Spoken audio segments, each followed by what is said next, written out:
Welcome to our exploration of measures of spread, focusing on an essential concept known as percentiles.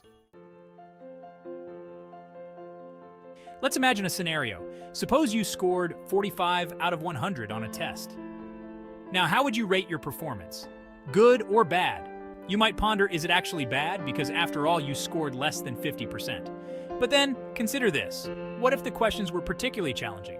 Or what if the time provided was insufficient? At this point, you realize you don't know whether you only scored less, or if most people scored 45 or even less than that. So you see, you can't gauge it just by looking at one number. Now let's consider a different scenario. Suppose again you scored 45 out of 100 on a test, but this time, out of 100 students, only 2 scored greater than 45. How do you rate your performance now? Does it look good now? Yes, it certainly does.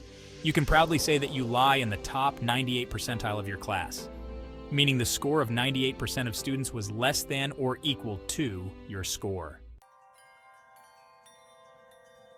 Suppose a university conducts a written test for 25 students and decides to call those students for an interview whose score is above the 70th percentile.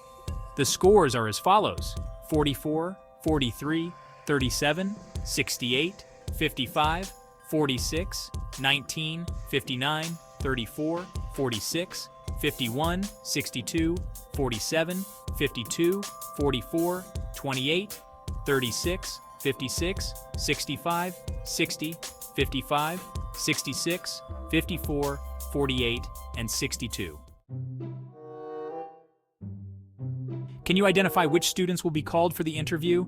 Let's look at the sorted data values: 19, 28, 34, 36, 37, 43, 44, 44, 46, 46, 47, 48, 51, 52, 54, 55, 55, 56, 59, 60, 62, 62, 65, 66, 68.